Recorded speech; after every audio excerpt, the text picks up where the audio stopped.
ओम शांति। आज का वरदान है भगवान के वरदान अपने बच्चों के प्रति। डेट 14 अक्टूबर 2021। सेवा की लगन द्वारा लौकिक को अलौकिक प्रवृत्ति में परिवर्तन करने वाले निरंतर सेवाधारी भव। सेवा की लगन द्वारा लौकिक को अलौकिक प्रवृत्ति में परिवर्तन करने वाले निरंतर सेवाधारी भव। बाप दादा पहले हम बच्चों को ईश्वरीय ज्ञान देते हैं। जब ज्ञान समझ में आता है तो हम सोचते हैं इस ज्ञान या ज्ञान का शक्ति गुण और मनुष्यात्माओं को भी दे। तो उस समय हमारे मन में सेवा भाव आ जाता है। तो पहले हम सेवा केंद्र पर जाते हैं ज्ञान सुनने के लिए, ब्रह्मा भोजन करने के लिए, माना कुछ लेने के लिए बाबा से या ईश्वरी परिवार से। लेकिन जब आपको सेवा भाव आ जाता है, जब आप लौकिक में रहते हैं, जब भी समय मिलता है तो सेवा केंद्र की तरफ भागते हैं। जब वीकेंड हो, छुट्टी हो, शाम हो, त्योहार आया है, ईश्वरीय सेवा का जरूरत है, तो क्या करते हैं? मनसा वाचा कर्मणा तन मन धन से सेवा केंद्र पर या माउंट आबू में या कहाँ भी गीत चित्र प्रदर्शनी में या द्वादश लिंग के प्रोग्राम में अपने तन रूपी साधन को लेकर जाके उस बिल्डिंग में, उस जगह पर रखते हैं। जितना समय इस तन मन और आत्मा उस जगह पर है, तब तक हमको ये स्मृति रहता है कि हम ईश्वरीय सेवा में हैं। जितना सेवा का फल मिलता ही जाता है, दुआ मिलता है, आशीर्वाद मिलता है। और जहाँ सेवा केंद्र पर जाते हैं वहाँ ईश्वरीय परिवार रहता है, बाबा का घर रहता है, ब्रह्मा भोजन मिलता है, टोली मिलता है, सेवा का चांस मिलता है। तो बाबा का गाना सुनते हैं, ज्ञान सुनाते हैं, ज्ञान सुनते हैं। तो इस स्थूल शरीर के इंद्रिय बाबा के यज्ञ के साथ कनेक्ट रहने के कारण मन भी सेवा भाव में रह जाता है। लेकिन जब वो सेवा कंप्लीट करके जब अपने लौकिक में आ जाते हैं, तब अपना मन मेरा लौकिक आ जाता है। जब तक सेवा केंद्र पर है तब तक सेवा, बाबा बाबा ने कराया। घर आने के बाद मेरा बिजनेस, मेरा पति, मेरे बच्चे, मेरा घर, ऐसे आ जाते हैं। तो बाबा कहते बच्चे अभी ये परिवर्तन करो। क्या परिवर्तन करो? अपने जो लौकिक घर को भी सेवा स्थान समझो, लेकिन सेवा करने का लगन चाहिए। जब लगन आता है तो लौकिक घर में रहते हुए भी ऐसे समझो अलौकिक प्रवृत्ति में है। तो निरंतर अपने मन को भगवान के साथ कनेक्शन में रखो। जब ईश्वरीय सेवा में जाते हैं, वहां जब जरूरत है, वहां धन लगाते हैं, तो क्या सोचते हैं, बाबा का धन बाबा का यज्ञ में लगाया है, मेरा नहीं है। जब तक तन ईश्वरीय भंडारा में है, ईश्वरीय सेवा में, हम यही सोचते हैं भगवान ने इस तन को सेवा में लिया है। भगवान ही ईश्वरीय ज्ञान सुना रहा है। वो भाव अपने मन में क्रिएशन करते हैं। तो अभी बाबा कहते हैं स्थूल शरीर के साधन द्वारा ये जो अपना मन परिवर्तन करते हो, अभी जहां भी रहो, बाबा ने जहां भी आपको रखा है, ऐसा समझो मेरा मन सदा ईश्वरीय सेवा के लिए समर्पित है। उसमें लौकिक या अलौकिक में अंतर नहीं आता है। तो मन जब बाबा के साथ में है, बाबा को अर्पण किया है, संकल्प भी भगवान का है, समय भी बाबा का है, मन भी बाबा का है, तो सेवा भी बाबा कर रहा है, तो क्या होता है, निरंतर सेवाधारी। भले आप कहां भी रहो, बाबा के साथ कनेक्ट है।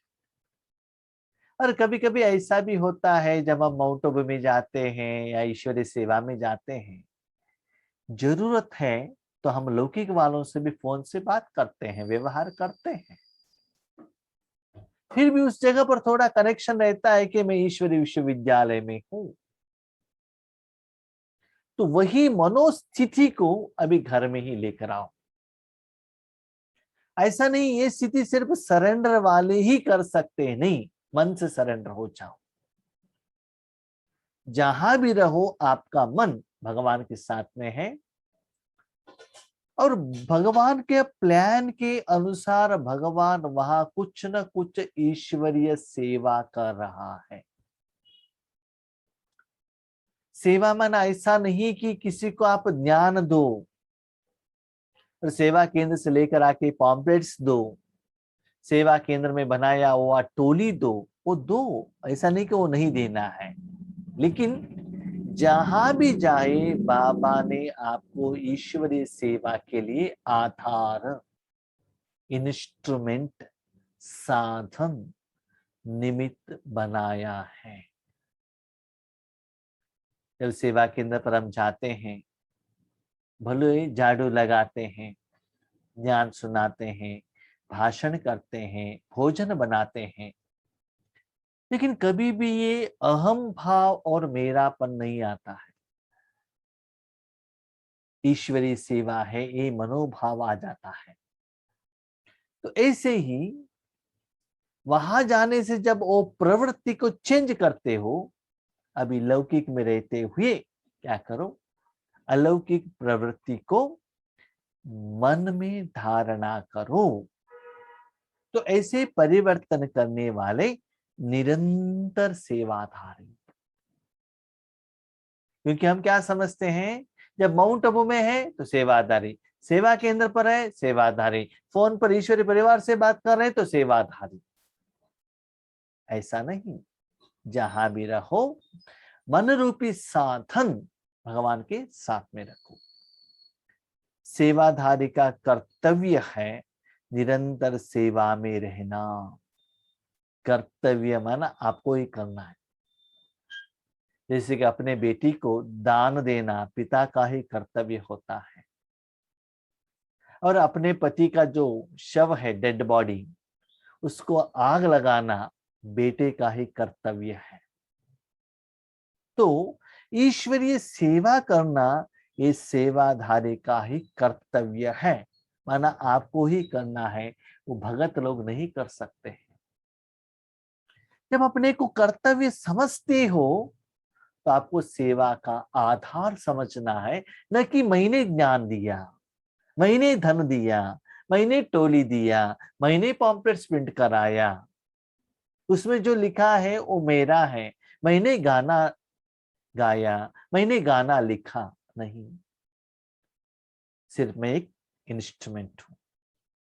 जैसे कि बाबा वर्ल्ड सर्वेंट है, सेवाधारी है, तो वो सेवा के लिए आप निमित्त हो। सेवाधारी का कर्तव्य है निरंतर सेवा में रहना, चाहे मनसा सेवा हो, चाहे वाचा व कर्मणा सेवा हो, किसी की वैरायटी का सेवा हो, लेकिन निरंतर सेवा में रहना ही संगम युग में आपका कर्तव्य है। सेवाधारी कभी भी सेवा को अपने से अलग नहीं समझते हैं। सेवा अलग, मैं अलग नहीं। भोजन खाना, यस, ईश्वरीय तन को भोजन खिलाने का सेवा चल रहा है। ईश्वरीय तन को स्नान करा रहे हैं, ईश्वरीय तन को सुला रहे हैं। उस दृष्टिकोण से देखो तो सेवा अलग, लौकिक अलग ये नहीं होता है। जिनकी बुद्धि में सदा सेवा की लगन रहती है, लेकिन ऐसे होने के लिए क्या चाहिए? लगन। लेकिन लगन कहाँ आता है? जब आप सेवा करते हो, सेवा में सफलता मिलता है, खुशी मिलता है, आशीर्वाद मिलता है, जमा का खाता बढ़ता है, सफलता मिलती है, तो आगे करने का इच्छा आता है, तो लगन आ जाता है। लेकिन जहां योग करने के लिए बैठते हैं, नींद आ जाता है, ज्ञान सुनाने के लिए आते हैं, मुख रुक जाता है, आगे कुछ बोलने को होता ही नहीं है, अंदर से फ्री फ्लो में आता ही नहीं है, जो सक्सेस नहीं मिलता है, तो लगन नहीं आता है। तो लगन आने के लिए अपने मन को भगवान के साथ कनेक्ट करना और सेवा करने का इच्छा रखना बहुत जरूरी है। मेरे माँ बाप ने कहा इसलिए मैं जा रही हूँ, सेवा केंद्र की टीचर ने कहा मना नहीं कर सकते इसीलिए जा रहा हूँ, इतना दिन नहीं किया है, अभी नहीं करेंगे तो शायद बाबा श्राप दे देगा, तो इसके कारण कर रहा हूँ, कर रही हूँ। ऐसा नहीं आना चाहिए। प्यार से, स्नेह से, अपने दिल से, खुशी से, मन से, अंतरात्मा से, संतृप्त भावना से, निस्वार्थ भाव से करना है, तब रिजल्ट भी उतना ही अच्छा रहेगा। तो और भी सेवा करने का क्या होगा? नशा बढ़ जाएगा, तो लगन आने लगेगा। उनकी लौकिक प्रवृत्ति बदलकर ईश्वरीय प्रवृत्ति हो जाती है। जहां भी जाते हैं वहां वो चेक करते हैं ईश्वरीय सेवा वहां कितना हुई, कितना मेरे से वो मनसा शक्ति एनर्जी पास हुई। कभी कभी देखा है जब नए लोग रहते हैं, जहां भी जाते हैं अपने पर्स में, अपने बैग में पॉम्पलेट्स लेकर रखते हैं, जो भी मिले उनको ऐसा देते हैं, ऐसा देते, पॉम्पलेट देते रहते। ऐसे देने से क्या होता है ना, लौकिक लोग उनके पास आने ही डर जाते हैं। नहीं, उनके पास जाएंगे ना, वो आधा घंटा 1 घंटा हमसे छोड़ेंगे नहीं, इतना मुश्किल में लेकर आएंगे, ज्ञान सुनाते रहेंगे। ऐसा भी न हो कि आपका जो ज्ञान देने का जो नशा दूसरों के लिए, अलग लोगों के लिए प्रॉब्लमेटिक हो जाए, ऐसा भी नहीं होना चाहिए। ठीक है, नब्ज देकर ट्रीटमेंट देना चाहिए। ठीक है, भले वो ज्ञान नहीं सुना रहा है, मनसा तो सेवा कर सकते हो ना। सेवाधारी घर को घर नहीं समझते, लेकिन सेवा स्थान समझकर चलते हैं। सिंपल।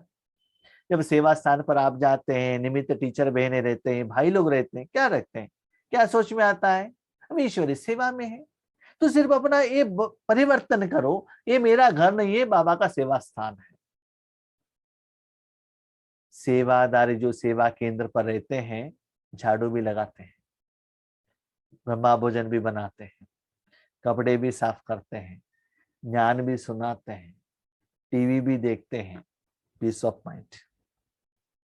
कोई कोई टीचर्स सेवा केंद्र पर रहकर पढ़ाई भी करते हैं, ड्यूटी भी करते हैं, ऑफिस का काम भी करते हैं, ईश्वरी सेवा भी करते हैं, लौकिक वालों से भी बात करते हैं। कोई कोई निमित्त टीचर्स जाकर अपने लौकिक माता पिता का भी संभाल करते हैं। सब कुछ चलता है ना। तो उन्होंने क्या किया, अपने तन को ईश्वरीय विश्वविद्यालय में रखा, इसलिए उनको ईश्वरीय सेवा के साथ कनेक्ट रहना सहज हुआ। तो अब अपने मन को ऐसे परिवर्तन करो, जहां मैं रहता हूं ये ईश्वरीय स्थान है, इसमें मेरा कुछ नहीं है, मैं यहाँ का ट्रस्टी हूं। ठीक है, तब क्या होगा, सदा सेवाधारी। जैसे मालिक ने कहा है ऐसे मैं कर रहा हूं, जैसे मालिक चाहता है वैसे मालिक करा रहा है, बस। सेवाधारी का मुख्य गुण है त्याग। क्या त्याग करते हैं, मेरा शरीर, मेरा घर, मेरा बिल्डिंग, मेरा परिवार, मेरा संस्कार, मेरा ईश्वरीय सेवा, सब कुछ त्याग। बाबा कहते हैं त्याग का भी त्याग ब्रह्मा बाबा ने किया। क्या है वो त्याग, त्याग का भी त्याग क्या, अपने धन को यज्ञ में लगाया तो उसका फल तो आता है ना। जब वो फल आया, प्रत्यक्ष फल संगम युग का, उस फल को भी त्याग किया। त्याग माना दान नहीं दिया, भविष्य के लिए रख दिया। तो जब आप ईश्वरीय सेवा करते हो, उस सेवा का फल भी क्या करो, त्याग करो। जहां भी रहते हो सेवा स्थान समझ कर रहो। तो उसके लिए पहला गुण है अपनापन को त्याग करना पड़ेगा। त्याग वृत्ति वाले प्रवृत्ति में तपस्वी मूर्त होकर रहते हैं, जिससे सेवा स्वतः होती है। त्याग वृत्ति वाले प्रवृत्ति में रहते, सिर्फ तपस्या करते ही रहते हैं, मूर्त, सेवा स्वतः होता है। इसका एक प्रैक्टिकल एग्जाम्पल है। एक बार विशाखापट्टनम का एक टीचर बेंगलुरु भट्टी में आई। वो पहले बहुत बाहर मुक्ता में रहती थी। बाहर मुक्ता माना क्या है, स्कूल जाओ, कॉलेज जाओ, पॉम्पलेट्स बांटो, स्कूल, बहुत सेवा, ईश्वरीय सेवा में ही बिजी, भागो दौड़ो, ये करो वो करो। जब 3 दिन का भट्टी में रही, मौन में रही, तपस्या में रही, तब उनको वो तपस्या का शक्ति का फीलिंग क्या है पता चल गया। उनके साथ ही में रहने वाली एक माता ने कहा, जब वो रेलवे स्टेशन पर गई, उनको ऊपर अपर बर्थ था, अपर बर्थ में जाकर बैठ गई, सो गई, किसी से बातचीत तक नहीं किया। जाकर वैजाग पहुंच गई और सेवा केंद्र पर रूम में जाकर अंदर बैठ गई। सभी लोग कहने लगे इनको क्या हो गया है। बहुत सारे लोगों ने फोन करके बताया, भाई जी आपने क्या किया, कोई एविल सोल एंटर हो गया होगा, ऐसा भी कह दिया। क्योंकि सारा जिम्मेवारी लेती थी और कभी कुछ भी नहीं कर रही है, सिर्फ तपस्या कर रही है। उस समय शिवरात्रि आया, ये तपस्या करते बैठी है।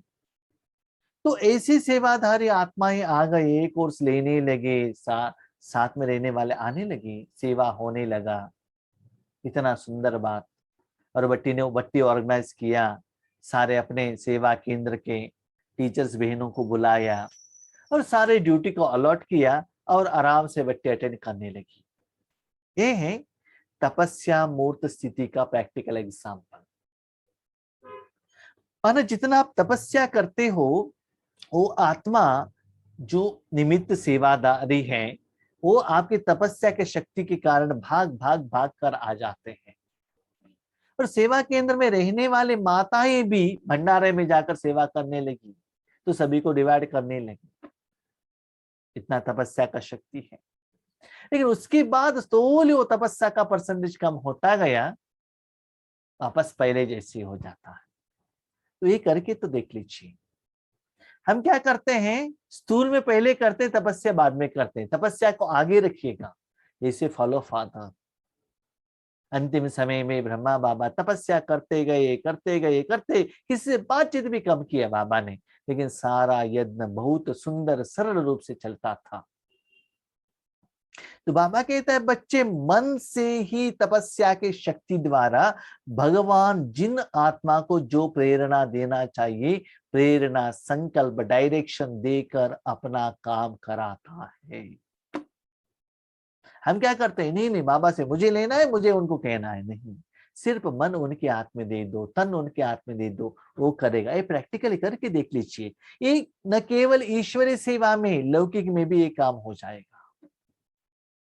तो वो क्या करते हैं, अपने घर में रहकर भी तपस्या, अंदर से जब भी समय मिले शांत। तो ज्यादा न मुख से, न मन से, न मोबाइल से, न व्हाट्सएप से बात करने का जरूरत होता है।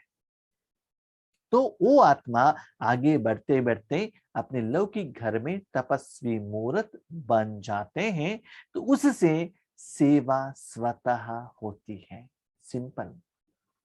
जब आप तपस्या करते हो, भगवान के साथ कनेक्ट रहते हो, तो ईश्वरीय सेवा किससे, कैसे, कब, कितना करना है, वो जिम्मेदार बाप का हो जाता है। आप सिर्फ मूर्ति बन जाते हो। स्लोगन ये करना है तो कंडीशन क्या है? ये जो ऊपर का जो कंडीशन बाबा ने बताया ना, अपने घर को सेवा स्थान बनाओ, उसके लिए थोड़ा रूल्स, रेगुलेशंस, कंडीशंस अप्लाई। तो क्या है स्लोगन? अपने संस्कारों को दिव्य बनाना है तो मन बुद्धि को बाप के आगे समर्पित कर दो। दिव्य, शुद्ध, स्वच्छ, पवित्र, श्रेष्ठ बनाना है तो क्या करो? अपने मन बुद्धि को बाप के आगे समर्पित करो। जैसे आप देख लीजिए, अपने पास एक व्हीकल है, बहुत सुंदर दिखना है, किसके हाथ में देना चाहिए? शोरूम में दे दो। सारा वो मैकेनिक सारा मेंटेनेंस करके, वाटर वॉशिंग करके क्लियर नया गाड़ी जैसे लेकर आके रखेगा। और अपने कपड़े को दिव्य बनाना है, किसके हाथ में दे दो? धोबी वालों के हाथ में दे दो, सुंदर बना के दे देगा। और अपने गहने को दिव्य बनाना है तो क्या करो? ज्वेलरी शॉप वालों के हाथ में दे दो, कितना नया जैसे बना के दे देगा। तो वैसे मन बुद्धि को दिव्य बनाना है, किसके हाथ में दे दो? बाबा के हाथ में दे दो। जब मन बुद्धि दिव्य हो जाएगा तो क्या होगा? ऑटोमेटिकली कर्म भी दिव्य हो जाएगा। जिस स्पेक्ट्स को आप पहनते हो उसका ग्लास क्लीन है तो आगे का दुनिया भी आपको क्लीन ही दिखाई देगा। लेकिन उस स्पेक्ट्स के आगे मट्ठी बैठा है तो आप क्या कहते हो? दुनिया ठीक नहीं है। इसलिए ईश्वरीय सेवा करना है तो पहले अपना मन बुद्धि को दिव्य बनाना बहुत जरूरी है। इसीलिए उस मन बुद्धि रूपी साधन को उसके हाथ में दे दो। मैंने देखा है, कितना भी आप एक्सपर्ट हो आयरन लगाने में, धोबी जो आयरन लगाने वाला जो व्यक्ति रहता है ना, वो कितना अच्छा उस कपड़े को आयरन लगाता है, उतना हम लोग नहीं लगा सकते। मैं तो नहीं लगा सकता हूं, मैंने बहुत बार देखा है। तो उसमें उतना एक्सपर्ट है। जो स्वीट बनाने वाले वो उसमें एक्सपर्ट है, कारपेंटर उसमें एक्सपर्ट है। तो मन बुद्धि और आत्मा को दिव्य बनाने में एक्सपर्ट कौन? एक ही सोल, परमात्मा। उनके आगे समर्पण हो जाओ। समर्पण माना कपड़े 3 दिन तक उनके हाथ में देना है, व्हीकल 2 दिन उनके हाथ में देना है, ज्वेलरीज 1 दिन उनके हाथ में देना है, बीच में वापस नहीं लेना चाहिए, तभी वो ट्रीटमेंट दे सकते हैं ना। तो इसे समर्पित करो, तब आपका मन बुद्धि क्या होगा? दिव्य होगा। वो दिव्य साधन से, जैसे कि अच्छा आयरन लगाया हुआ, साफ किया हुआ कपड़े पहनेंगे तो क्या होगा? शरीर बहुत सुंदर दिखेगा। क्लीन व्हीकल में घूमेंगे तो क्या होगा? व्हीकल भी सुंदर दिखेगा। देखने वाले आपको क्या करेंगे? उतना रिस्पेक्टफुली देखेंगे ना। तो मन बुद्धि को क्या करो? भगवान के हाथ में देकर, माना पहले आपका कर्म श्रेष्ठ बनना है, सफल बनना है, सेवाधारी बनना है, तो मन बुद्धि को क्लीन करना जरूर है। लास्ट बात, एक बर्तन में आप दूध गर्म करना चाहते हो या दूध का खीर बनाना चाहते हो तो क्या करना पड़ेगा? बर्तन को पहले साफ करना पड़ेगा ना। बर्तन साफ करने के पहले ही आपने दूध डाल दिया तो क्या होगा? दूध खराब हो जाएगा। इसीलिए आपके द्वारा सेवा करना है तो आपका सूक्ष्म कर्मेंद्रिय क्लीन, दिव्य होना चाहिए। वो काम भी भगवान ही करते हैं। तो कितना समय समर्पित, विदाउट एनी इच्छा डिमांड उनके हाथ में देते हो, जितना ज्यादा समय देते हो उतना अच्छा ट्रीटमेंट आपको मिल जाएगा। उसके बाद बाबा उस मन बुद्धि को सेवा के लिए यूज करेगा, तभी आप सच्चा सेवाधारी बन सकते हो।